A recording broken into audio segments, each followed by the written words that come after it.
نحمده ونصلي ونسلم على رسوله الكريم أما بعد فأعوذ بالله من الشيطان الرجيم بسم الله الرحمن الرحيم وأتموا الحج والعمرة لله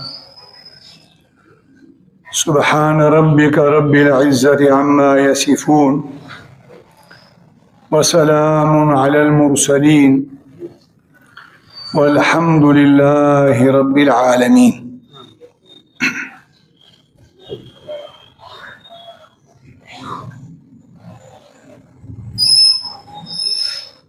بیت اللہ شریفنا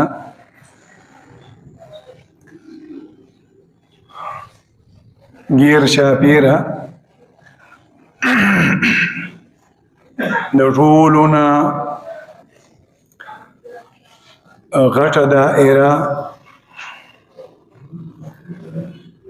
هغه د مواقیتو دائره ده. مواقیت د میقات جمع ده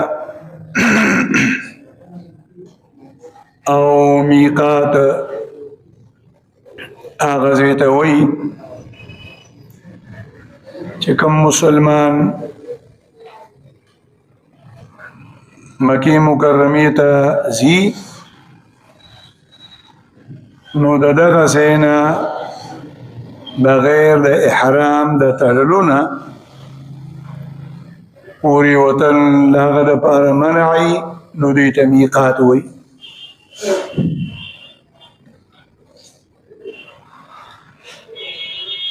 او مواقیت هغه پنځه دي.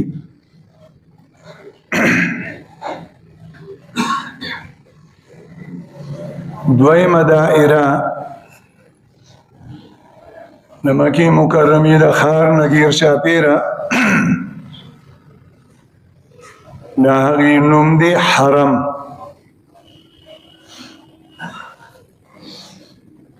د مکې مکرمې ټول ښار دا هم حرم دی او د مکې مکرمې د ښار نه ګیر چاپېره څلور واړو اطرافو طرف ته څه ځمکه او څه علاقه دا هم حرم دی.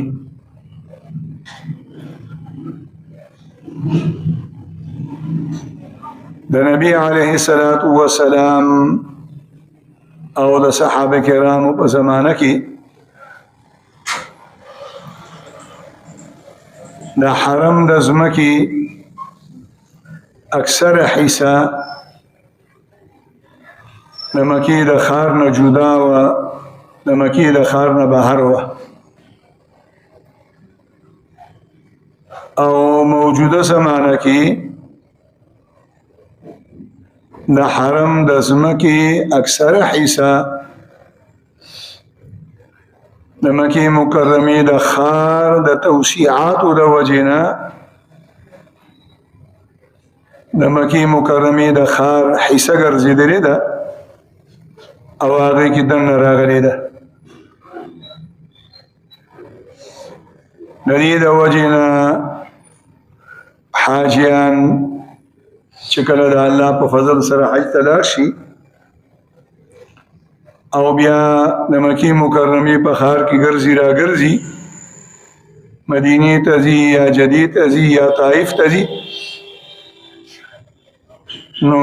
د مکې په ښار کې دننه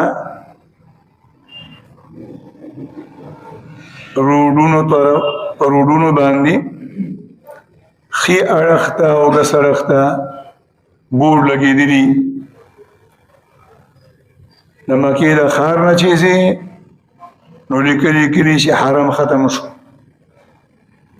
او د بهر نه چې راځي نو پې لیکلي کړي حرم شروع شو.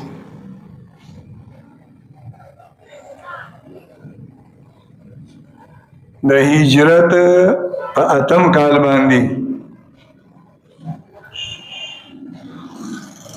چې کله مکه مکرمه فتح شوه نو نبی علیه الصلاة والسلام اعلان وکړ چې دې ښار ته الله جل مجلوه د هغه وخت نه عزت او حرمت ورکړی دی د کوم وخت نه چې الله پاک آسمانونه او ځمکې پیدا کړي او د مکې مکرمې د دغه ښار دغه عزت او د حرمت به د قیامت د ورځې پورې باقي وي او وی فرمایل چې د مکې مکرمې په ښار کې ښکار به څوک نه کوي د مکې مکرمې د ښار او د حرم د ځمکې زناور به څوک نه پریشانه کوي د مکې مکرمې په ښار کې د چا نه څه شی پرېوځي او بل کس پرې راتېرېږي نه به یې راوچتی او د مکې مکرمې په ښار کې او د حرم په ځمکه کې زمانه وړاندې هم الله پاک قتل و قتال حرام کړی و او زمانه پس به د قیامت د ورځې پورې په دې کې قتل و قتال منعي ها د لږ وخت دپاره ماته د فتح مکې په ورځ باندې الله اجازت راکړه او هغه د انور د راختونه د مازدیګره پورې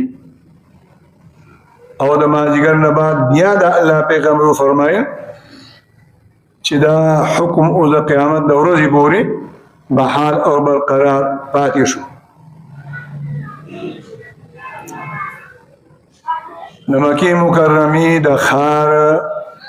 د حرم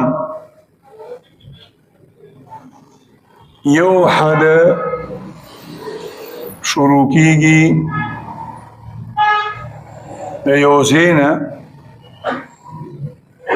او د دغه ځای پخوانی نوم دی تنعیم کم روډ چې د مکې مکرمې د ښار نه مدینې طیبې ته ځي په دغه روډ دغه علاقه راځي کله چې سلطنت عثمانیه ختم شو او د سعودي حکومت راغه په دې علاقه باندې نو بیا په یو وخت کې د سعودي حکومت دغه ځای کې یو لوی جومات جوړ کړ او نوم یې ورله کېښودو مسجد عائشه نو موجوده زمانه کې دغه ځای مشهور دی په مسجد عائشې سره دا د حرم د حدودو نه یو څو ګزه بهر دی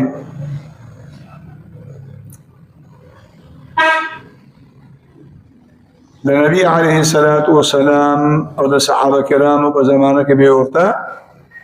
تنعیم وي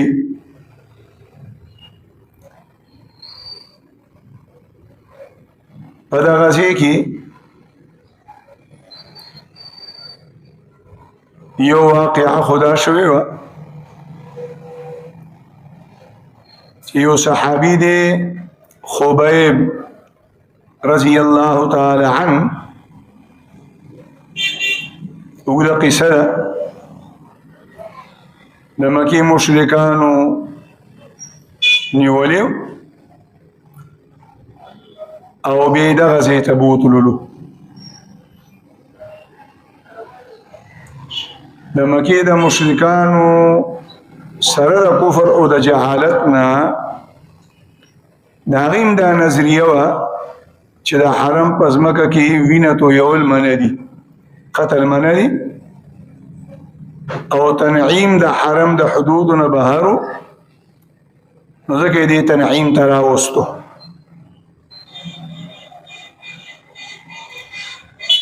کم وخت کې چې دې شهید کولو نو د دې نه تپوس وشو چې خبیبه کته په خپل کور کې د خپل اهل و عیال سره بیغمه ناستې مزې کې او ستا په ځای باندې محمد صلی الله علیه وسلم په دغه ځای کې ولاړ وي او د هغه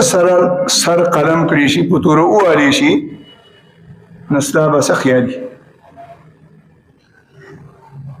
نو خبیب رضی الله تعالی عنہ ته فرمایل چې دا خو لا ډېره لویه خبره ده، زه دا هم نه برداشت کومه چې زه په خپل کور کې بېغمه ناست یم، د اهل و عیال سره دې مشغوله یم او د نبي علیه الصلاة والسلام په خبه مبارکه کې دې یو ازغې قدرې لاړ شي. ابو سفیان په هغه وخت کې لا مسلمان شوی نه و، دغه وخت کې هغه موجود و. هغوی والله ما رأيت أحدا يحب أحدا أشد حبا من حب أصحاب محمد صلى الله عليه وسلم. وإذا ما دي الله بدي قسمي ودنيا کې چې څوک د چا سره مینه کوي نو کومه مینه چې د نبی علیه الصلاة والسلام د صحابو د هغه سره داسې زیاته مینه په دنیا کې ما د هیچا سره نه ده لیدلې. او بیا یې دې خلکو ته ووي ما ته لږ اجازت راکړئ چې زه یو 2 رکعته مونځ وکړم. هغه ویې که د شهادت په وخت کې د 2 رکعاتو د مونځ دا سنت د ټولو نه اول خبیب شروع کړی دی. مونځ یې وکړه ښه په حرام خشوع خضوع سره، سلام نه پسې د مشرکانو ته ووي چې زما دې په الله باندې قسمي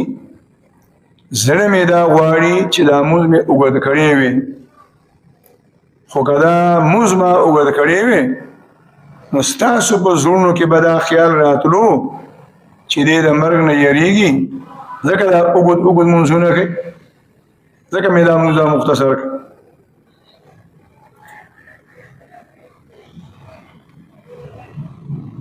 په هغه زمانه کې به دې ته تنعیم وي او اوس دغه ځای مشهور دی په مسجد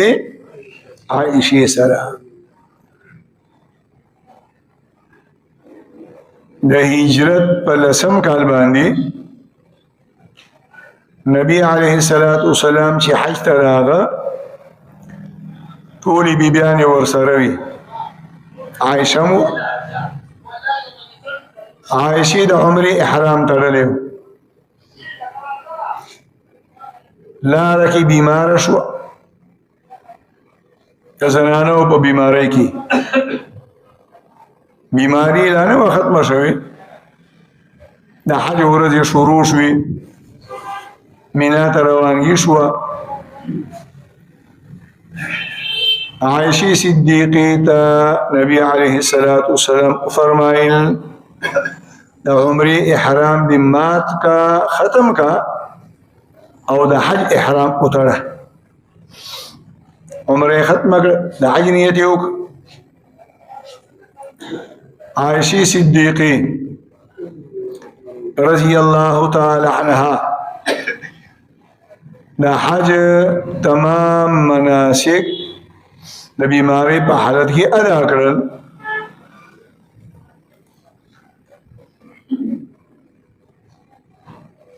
او طواف زیارت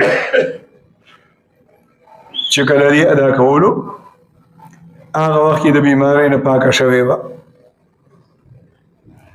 اوس هم مسله دا ده زنانه چې حج ته لاړې شي بیماری شي نو احرام تړل مینا ته تلل عرفات ته تلل مزدلفې ته راتلل شیطانان ایستل دا ټول کارونه دي په بیماری کې به کوي او د دې په ثواب کې 19-20 فرقه نه راځي د طواف زیارت وخت چې کله راشي بیا به انتظار کوي طواف به نه کوي چې کله پاک شي غسل وکړي او بیا به لاړ شي طواف زیارت به وکړي که طواف زیارت یې کړی او د هغې نه وروستو بیماره شوه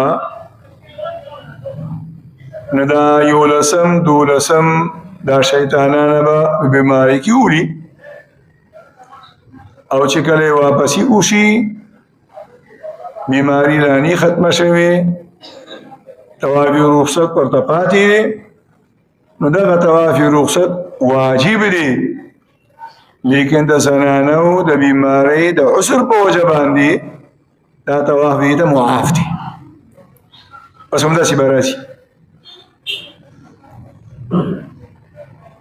د نبی علیه الصلاة والسلام په ازواج مطهراتو کې یو بیبي به صفیه چې کله د الله نه پیغمبر واپسی کېده نو بیبیانو خبر کو چې د هغې خو بیماري شروع شوې ده